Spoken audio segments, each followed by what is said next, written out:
Well, my message today is about forgiveness. Now, please, before you check out, thinking this is just another Pastor Bill snoozers, okay? I want you to think about this for a second.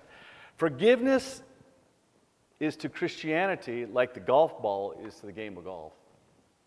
Or gasoline is to the internal combustion engine. If without them, driving is impossible. You can't do it.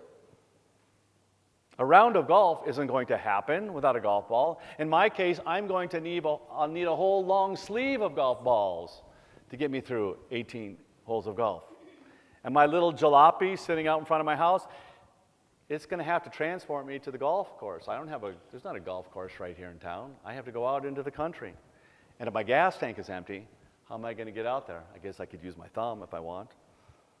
The same is true for the relationship between forgiveness and Christianity. Christianity doesn't work, and it won't work without forgiveness. I bring up this topic of forgiveness today simply because it's addressed in Psalm chapter 32. David begins the psalm writing, "Blessed is he whose transgressions are forgiven, whose sins are covered. Blessed is the man whose sin the Lord does not count against him." Boy, I'll tell you what. I mean, if I start counting up my sins on a daily basis, I'm going to have to be some sort of a mathematician genius. And in verse 5, David says, "I will confess my transgressions before the Lord, and you forgave my guilt of my sin." Do you know how it is when things are so common in life that we almost forget that they are there? Take the oxygen we breathe, the water we drink, the electricity. Life works when we have these elements so readily available. When we go to bed at night, when we crash on the bed, we wrap ourselves in the blankets, and we're thankful for our mattress that's holding us up. But it never occurs to us to ask the question, because we're going to be, comatose for the next 8 hours. Did you ever think to yourself, will I have enough oxygen tonight to get through 8 hours of sleep? No, we don't ask that. The same is true for water. As Michiganders, when you look on the map, we see we're surrounded by the wonderful, the Great Lakes. What a awesome blessing that is. And when we go to the sink and we turn on the faucet, do we ever ask the question to ourselves, well, I wonder if I'll get water today? Or will I get something else? No, it's so common, it's so accessible, it's so readily available. And because of that, we rarely give it a thought. Just goes right out of our minds, typically. Could it be that this is how we view forgiveness as Christians? Forgiveness is so readily available. Jesus says, just call on my name, I will forgive you. I'm a righteous and just God. Thank you, Lance. Appreciate that.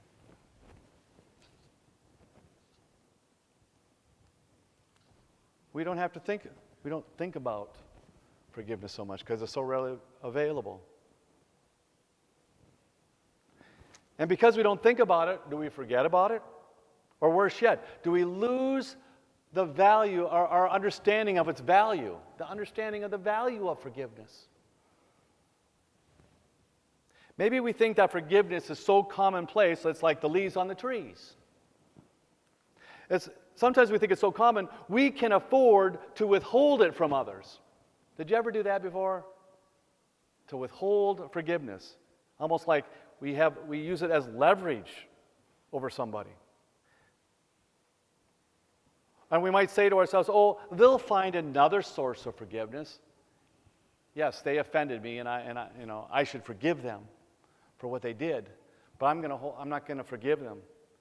It's sort of like when we go to Walmart and we decide, oh, I don't like Walmart, I'll go somewhere else, and I can go to Kroger and get my groceries instead.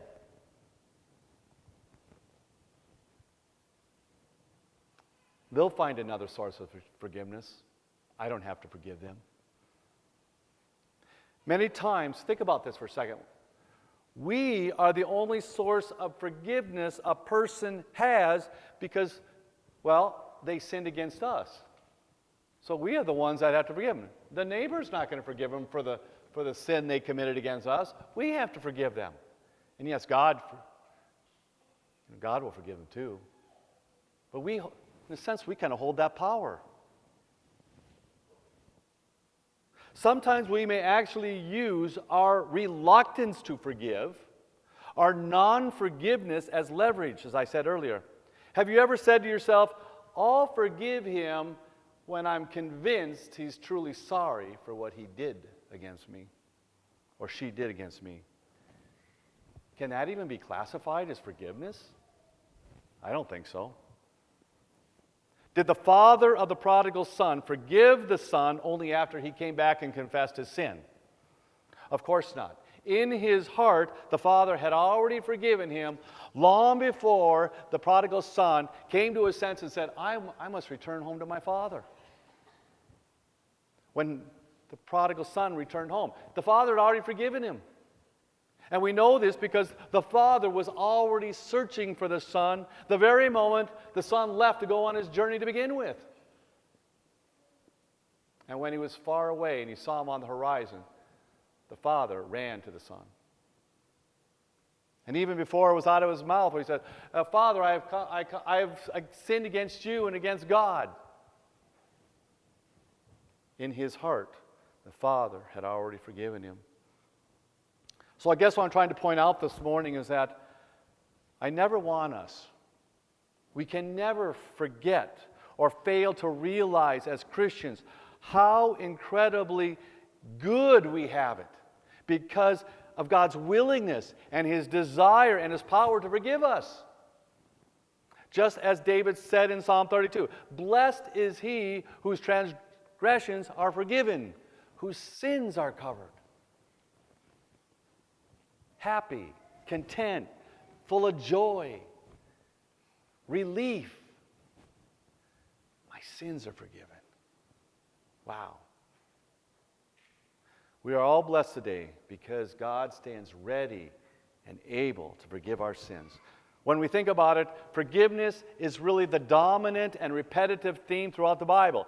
It can even be inferred in the conversation the Trinity had among itself before creation. The sentence, let us make man in our image, presupposes forgiveness in at least two ways, right at the beginning. First, it reminds us that forgiveness is fundamentally relational. Forgiveness is relational. It requires at least two people, right? There's got to be the offender and the one who is offended. Or as they say back in the 20th century, there was the sinner. They don't use that word anymore. There's a sinner and there's the victim. And there is a relationship there. And when the sin comes in, it's broken. And so forgiveness needs to take place for that relationship to be restored. This is the fundamental and essential message of the Bible. No, I'm not saying God sinned, okay? Don't get me wrong. You have the sinner, you have the victim. God didn't sin. I only make the point that the triune God in his very nature is relational because he's three in one, the Father, the Son, and the Holy Spirit. And since we are made, it says in the Scriptures that we are made in God's image, we too are to be relational and by consequence have the capacity to forgive as God does, not in its completeness and fullness as God forgives us, but we do, at least on a creaturely level, as being God's creatures, we have the ability to forgive one another. And we should use that ability whenever possible. It's the Christian, it's the character, it's the fundamental characteristic of Christians to love and forgive. That's why when the Lord Jesus taught his disciples to pray, they asked him, Lord, teach us to pray. He included, forgive us our trespasses as we have trespassed against each other.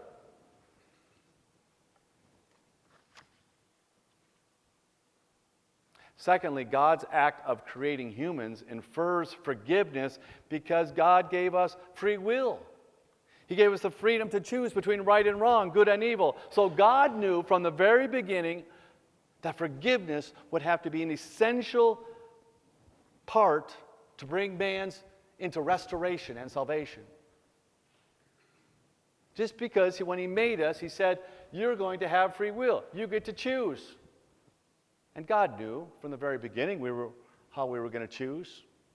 We were going to go against him. We were going to try to be our own God. We were going to try to hide ourselves when we sin. Hide from God. But we can't do that. And so we get a clear glimpse, even at the beginning of the Bible in Genesis chapter 3, about God's forgiveness towards mankind, that even after he cursed the serpent, and he cursed the ground, and he announced the consequences of Adam's sin to the world, what did it say? What action did God take? He said, God said, or he didn't say it, he actually acted, he made garments of sin for Adam and Eve and cared for them. Did I say sin? I meant to say skin. Garments of skin. God made garments of skin for Adam and Eve and clothed them. And when you think about it, that is really what forgiveness is all about. Covering one's sin. The one who was offended, the one who was sinned against. Now this is the idea of, again, forgiveness. The one who is sinned against willingly bears the burden of the sin and pays the cost of the sin themselves so that the relationship between the two parties can somehow be restored and continue on in harmony. The one who is sinned against says, I will bear the cost and the burden of the sin. That's hard to do, isn't it? Because we so often want the person who has offended us to hurt. We want them to be punished for what they did to us. But that's not a forgiving attitude. A forgiving attitude says, I will take on the burden and the cost of what you did to me, and I'm not going to hold it against you. I think when I took a counseling class in seminary, and the one picture that sticks in my mind is the idea that when someone sins against you and you have that, that relationship there, you are kind of linked together with a chain. And until you forgive them, that chain remains. When you say, I forgive, then the chain comes off. Well,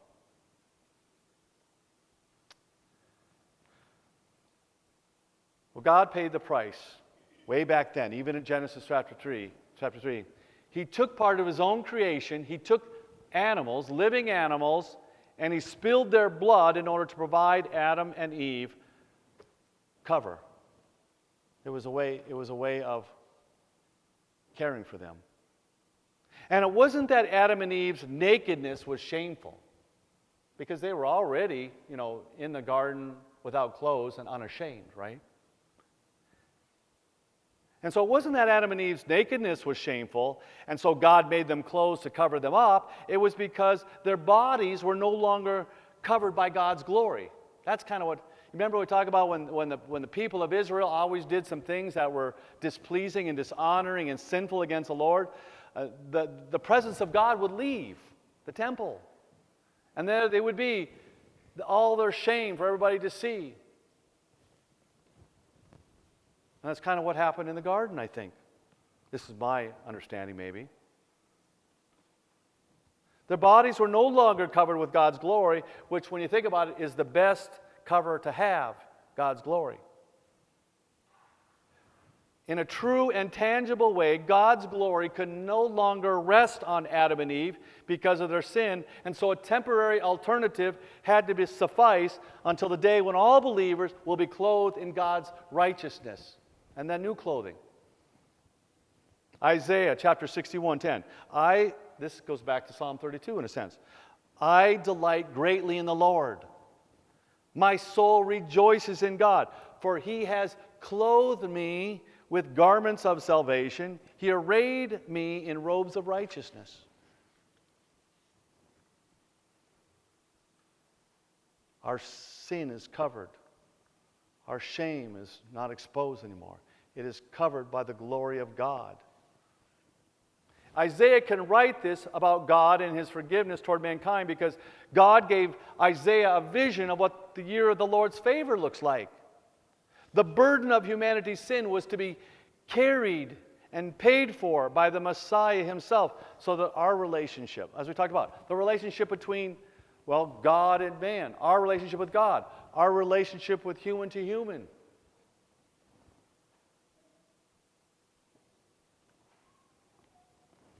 it could be restored. We know the familiar verses of Isaiah 53. He took up our infirmities. He carried our sorrows. He was considered stricken by God, smitten by him, afflicted, but he was pierced. He was crushed for our transgressions. He was crushed for our iniquities. The punishment that brings us peace was put upon him. And by his wounds we are healed. So God's offer of forgiveness, it's just like David said, it is really the greatest blessing to all humanity. Because it comes out of God's love, right? If we choose to appropriate it. We have to take it. It's there, but are we going to receive it? When we do, we have that wonderful sense of comfort and peace and joy and amazement that God would do something like that for us. And now we have a wonderful personal loving relationship with our Creator. Forever and ever. Now, I don't know about you, but doesn't that sound good? That sounds terrific to me. That's what Franklin Graham's going to talk about, I'm sure, on the 29th, and every place he goes. He extends the offer of God's forgiveness to a humanity, to people, to you and me, who need it desperately.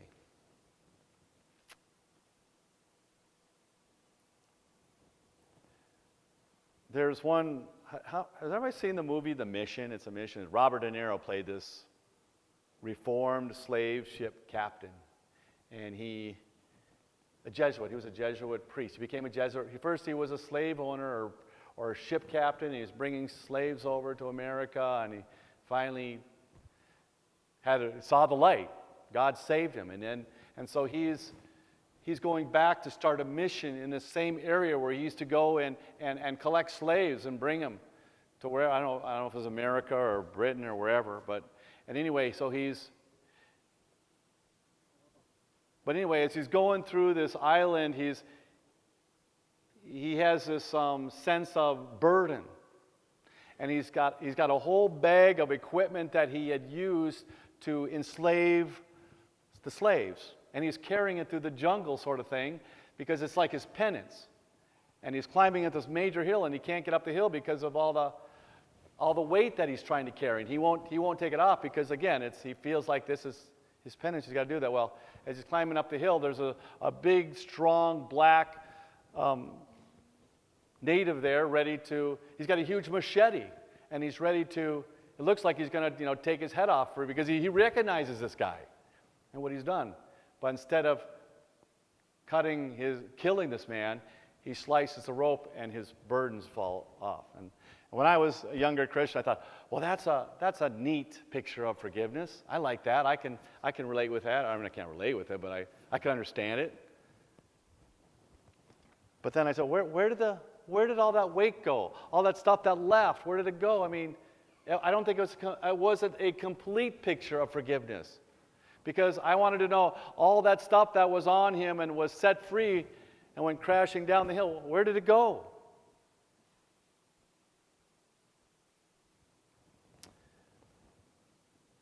So I'm going to read this. This is from Walter Wangerin. I don't know if you might have heard this. Raise your hand if you ever heard the story called The Rag Man. Anybody heard The Rag Man? Really? Wow, it's amazing. I'm surprised. I heard this way back in the 1980s. And it struck with me ever since. I'll read it to you. I saw a strange sight. I stumbled upon a story most strange, like nothing in my life, my street sense, my sly tongue had ever prepared me for. I will tell it to you. Even before dawn, one Friday morning, I noticed a young man, handsome and strong, walking the alleys of our city. He was pulling an old cart filled with clothes, both bright and new, and he was calling in a clear tenor voice, "Rags!" Ah, the air was foul and the first light filthy to be crossed by such sweet music. "Rags, new rags for old. I take your tired rags." Now this is a wonder, I thought to myself, for the man stood 6'4", and his arms were like tree limbs, hard and muscular, and his eyes flashed intelligence. Can he find no better job than this, to be a ragman in the inner city? I followed him. My curiosity drove me, and I wasn't disappointed.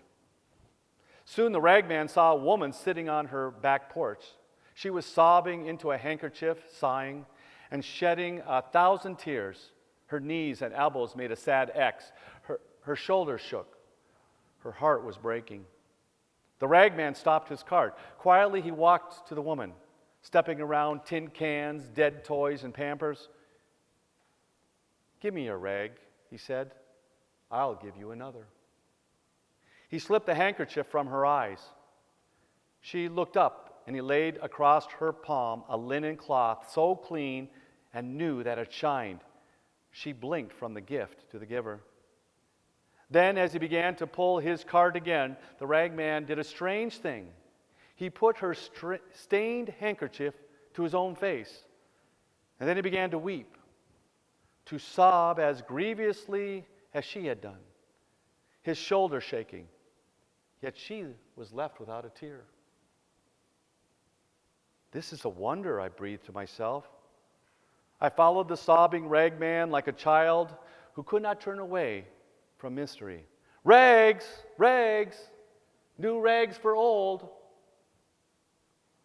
In a little while, when the sky showed gray behind the rooftops, and I could see the shredded curtains hanging out black windows, the ragman came upon a girl whose head was wrapped in a bandage, whose eyes were empty. Blood soaked from her bandage. A single line of blood ran down her cheek. Now the tall ragman looked upon this child with pity. He drew a lovely yellow bonnet from his cart. "Give me your rag," he said, tracing his own line on her cheek, "and I'll give you mine." The child could only gaze at him, while he loosened the bandage, removed it, tied it to his own head. The bonnet he set on hers, and I gasped at what I saw. For with the bandage went the wound. Against his brow it ran a darker, more substantial blood, his own. "Rags, rags, I take old rags," cried the sobbing, bleeding, strong, intelligent ragman. The sun hurt both the sky now and my eyes, and the ragman seemed more and more to hurry. "Are you going to work?" he asked a man who leaned against the telephone pole. The man shook his head. The ragman pressed him. "Do you have a job?" "Are you crazy?" sneered the other. He pulled away from the pole, revealing the right sleeve of his jacket, flat, the cuff stuffed into the pocket. He had no arm. "So," said the ragman, "give me your jacket. I will give you mine." So much quiet authority in his voice. The one-armed man took off his jacket. So did the ragman. And I trembled at what I saw, for the ragman's arm stayed in its sleeve, and when the other put it on, he had two good arms, thick as tree limbs. But the ragman had only one. "Go to work," he said. And after that, he found a drunk lying unconscious beneath an army blanket, an old man hunched, wizened, and sick, and he took the blanket and wrapped it around himself, but the drunk he left new clothes. And now I had to run to keep up with the ragman, though he was weeping uncontrollably and bleeding freely at the forehead, pulling his cart with one arm, stumbling for dark drunkenness, falling again and again, exhausted, old and sick. Yet he went with terrible speed. On Spider's leg, he skittered through the alleys of the city, this mile and the next, until he came to its limits, and then he rushed beyond. And I wept to see the change in this man. I hurt to see his sorrow, and yet I needed to see where he was going in such haste, perhaps to know what drove him so. The little old ragman, he came to a landfill. He came to the garbage pits, and I wanted to help him in what he did, but I hung back, hiding. He climbed a hill. With tormented labor, he cleared a little space on that hill. Then he sighed. He laid down. He pillowed his head on a handkerchief and a jacket. He covered his bones with an army blanket. And then he died. Oh, how I cried to witness that death. I slumped in a junk car and wailed and mourned as one who has no hope, because I had come to love the ragman. Every other face had faded in the wonder of this man, and I cherished him. But he died. I sobbed myself to sleep. I did not know. How could I know that I slept through Friday night and Saturday and its night too? But then on Sunday morning, I was awakened by a violent light, pure, hard, demanding light, slammed against my sour face, and I blinked and I looked and I saw the first wonder of it all. There, the ragman, folding the blankets most carefully. A scar on his forehead, but alive, and besides that, healthy. There was no sign of sorrow or age, and all the rags that he had gathered shined for cleanliness. Well, then I lowered my head, and I trembled for all that I had seen, and I myself walked up to the ragman. I told him my name with shame, for I was a sorry figure next to him. Then I took off my clothes, and in that place, and I said to him with dear yearning in my voice, "Dress me." And he dressed me. My Lord, he put new rags on me, and I'm a wonder beside him, the ragman, the Christ.